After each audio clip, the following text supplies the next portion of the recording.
Hey guys, and welcome to another episode of Let's Max Warframe, where today we're going to be channeling our thoughts into the final of the 6 Syndicate melee weapons, the newest offering from Suda, the Synoid Heliocor.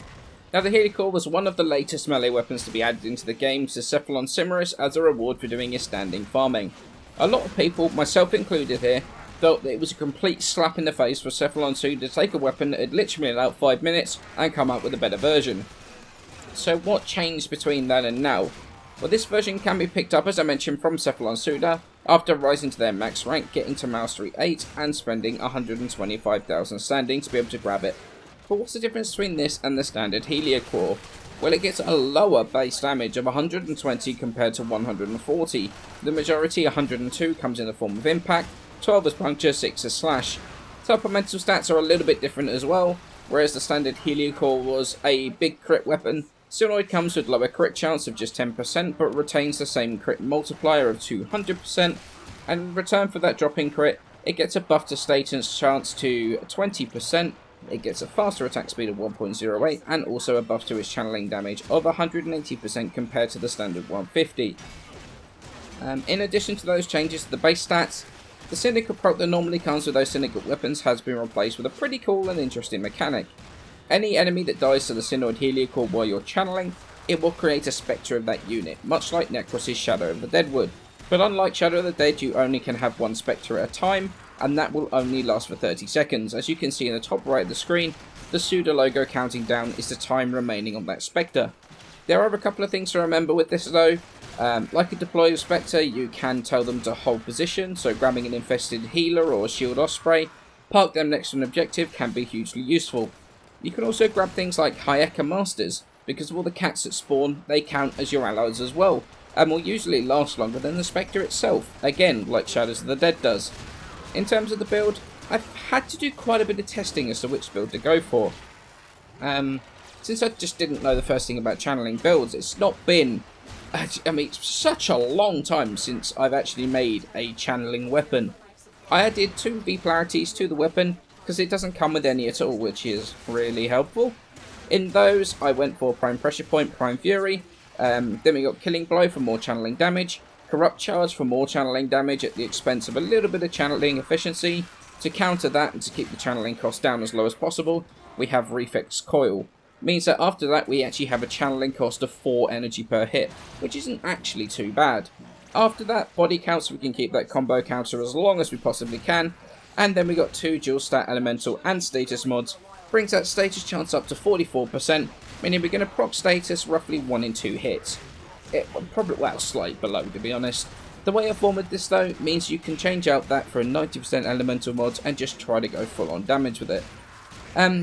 So we've got a weapon that is finally focused around channeling attacks, which is something I've been calling for a long time, but would I actually recommend picking up the Synoid Heliocor and maxing it out?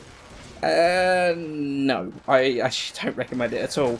I spent 3 hours in the simulacrum tonight testing builds over and over again, and the Synoid is simply a downgrade to the Cimerus one. No matter the build, no matter what I did, even from a standing start with no Berserker proc, the standard Heliocor outkilled the Synoid one by a pretty big margin every single time. The Synoid isn't a side grade to the standard one, it's a straight up downgrade. It's got an interesting but ultimately fruitless mechanic to it. The amount of times I've created a Spectre and it's just ignored everything and ran the wrong way, or ran straight into a wall and never moved again, the AI is truly hopeless. One of the reasons I hated the original Shadows of the Dead, and like the original version of that, you cannot summon that Spectre to your side. So more often than not, you move away from it, it just stops working entirely, just does nothing, making it almost completely useless for the duration. Now you've got a completely useless Spectre halfway down the map for the next 20 seconds. No use to you whatsoever. I mean, okay, so you can use high priority target units or utility units to help you in your mission, like healers, shield drones that I spoke about earlier, but since they only live for 30 seconds, it's not really a huge amount of help. Since the majority of this weapon's damage is done through channeling attacks, when the Spectre runs out, are you supposed to stop channeling, drop your damage until you find the next target you want to turn into a Spectre? What if the Spectre dies and you're channeling for your main damage? Now you have an accidental Spectre you didn't even want for the next 30 seconds. I've been calling for a channeling based build for ages, but this badly needs a buff to be honest. At least 250% channeling damage, maybe slightly more than that. The passive is cool, but I would love to see something like a charge attack being able to bring your Spectre back to your side, much like recasting Shadows of the Dead does right now. The Synoid Heliocor really is a weapon that I'm just going to level and go back to the original. Now I do know that Rebecca mentioned in the Discord AMA that both the Secure Elector and the Synoid Heliocor are being reviewed for a buff in the near future. I'm not sure what that's going to be right now though. The weapon is a good idea, it's just poorly executed. But with a buff, I think we'll finally have a weapon that could compete with crit based weapons without being crit based, which would be amazing because there currently isn't really anything. But until that day, I'm going back to the standard version. Let me know what you think in the comments below, how you think you should, or how it should be buffed, or if you think I've missed something that actually does make it amazing. Video on the Prisma Dual Cleavers is going to come tomorrow, as I promised from the last Barricadier video. It's taken me that long to get around to it. Barricadier's inventory video coming tomorrow as well, and then I've scheduled a Rainbow Six video for Saturday while I'm away, on my way to Tenno VOP at EGX to meet everybody there. So it's going to be a busy couple of days. As always though, many thanks for watching, and I shall see you in the next video.